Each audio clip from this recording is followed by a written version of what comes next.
مرسی T V, پیغام رحمت۔ بھائی پوچھ رہے ہیں کہ زکوٰۃ کا معنی و مطلب کیا ہے؟ زکوٰۃ کی لغوی اور اصطلاحی تعریف کیا ہے؟ لغوی طور پر النما و زیادہ و طہارہ، یعنی زیادتی، افزائش، بڑھنا، ایک معنی ہوتا ہے بڑھنا۔ نمبر 2، پاکی حاصل کرنا، پاکی۔ تو ہم اور آپ جو زکوٰۃ دیتے ہیں تو گویا کہ ہمارا مال بڑھتا ہے، ظاہری طور پر گھٹتا نظر آتا ہے لیکن وہ بڑھ رہا ہے۔ پھر اسی طرح ہمارے اور آپ کی صفائی ہوتی ہے، دل کی صفائی، مال کی صفائی ہوتی ہے۔ ایک آیت پر غور کیجئے، سورہ توبہ سورہ نمبر 9 آیت نمبر 103، خذ من اموالہم صدقۃ تطہرھم وتزکیہم بہا وصلی علیہم۔ آپ صلی اللہ علیہ وسلم ان سے زکوٰۃ کا مال لیجئے اور ان کو پاک کیجئے اور ان کے دلوں کی صفائی کیجئے اور آپ ان کے لیے دعا کیجئے۔ تو گویا کہ جو زکوٰۃ کا مال لیا جا رہا ہے اس سے لوگوں کا تزکیہ ہوتا ہے، لوگوں کی پاکی اور صفائی ہو رہی ہے۔ اور ان کی اصطلاحی تعریف کیا ہے؟ نصیب مقدر شرعا فی مال مخصوص لطائفۃ مخصوصہ، یعنی نکالی جانے والی ایک مخصوص مقدار 2.5 خاص مال میں، اس کا ذکر تو ہوگا ہی، چاہے جانور ہو یا پھل ہو یا کچھ بھی ہو۔ پھر اسی طریقے سے لطائفۃ مخصوصہ، خاص لوگوں کو دینا ہے، یعنی زکوٰۃ کن کو دیں گے اس کا تذکرہ انشاءاللہ ہوگا۔ یہ لغوی اور اصطلاحی تعریف تھی۔ ھذا ما عندی واللہ اعلم بالصواب۔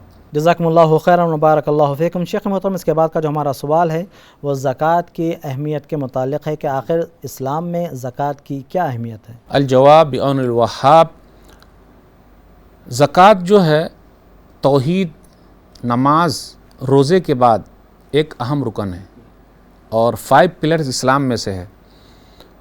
حدیث پر غور کیجئے، صحیح بخاری کتاب الایمان حدیث نمبر 8، بنی الاسلام علی 5 شہادت اللہ الہ الا اللہ و اقام الصلاۃ و ایتاء الزکاۃ والحج و صوم رمضان۔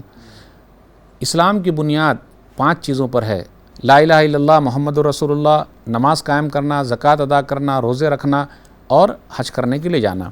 کم و بیش قرآن کریم کے اندر 80 بار زکوٰۃ کا لفظ آیا ہے، اس پر غور کریں گے تو۔ پھر اسی طریقے سے قرآن کریم کی آیتوں پر غور کیجئے، نماز کے ساتھ اکثر زکوٰۃ کا ذکر ہے۔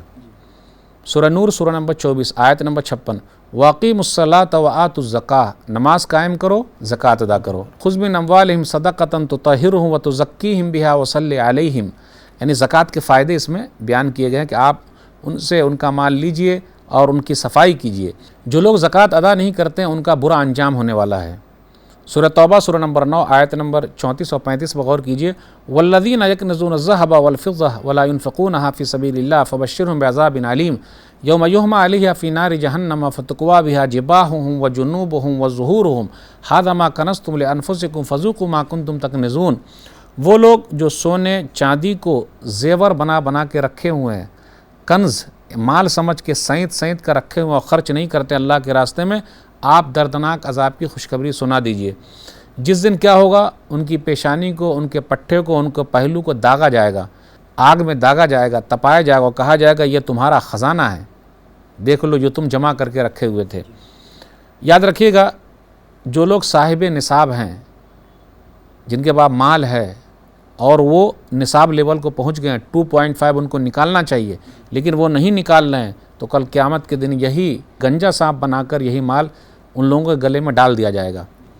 صحیح بخاری کتاب الزکاۃ کتاب نمبر 24 حدیث نمبر 1395۔ زکوٰۃ کی اتنی بڑی اہمیت ہے کہ ابو بکر صدیق رضی اللہ تعالیٰ عنہ کے زمانے میں کچھ لوگ اٹھے تھے مانعین زکوٰۃ کہ وہ لوگوں نے کہا کہ ہم زکوٰۃ نہیں دیں گے، تو ابو بکر صدیق رضی اللہ تعالیٰ عنہ نے ان لوگوں سے قتال کیا۔ صحیح مسلم کتاب الایمان حدیث نمبر 20 کہا، فإن الزکاۃ حق المال، زکوٰۃ جو ہے وہ مال کا حق ہے، واللہ لو منعونی اقارا کانوا یؤدونہ الی رسول اللہ صلی اللہ علیہ وسلم لقاتلتہم علی منعہ۔ اللہ کی قسم، اگر وہ لوگ جو نبی صلی اللہ علیہ وسلم کے زمانے میں زکوٰۃ دیا کرتے تھے اگر ایک رسی بھی روک لیں گے تو میں اس سے قتال کروں گا، جنگ کروں گا۔ تو زکوٰۃ کی اتنی بڑی اہمیت ہے، اس کا اتنا بڑا مقام ہے، اس کا اتنا بڑا مرتبہ ہے۔ جس کے پاس مال ہے اسے چاہیے کہ وہ زکوٰۃ نکالے، جو نہیں نکالتا ہے تو اسلام کے ایک پلر کو وہ گرا رہا ہے۔ ھذا ما عندی واللہ اعلم بالصواب۔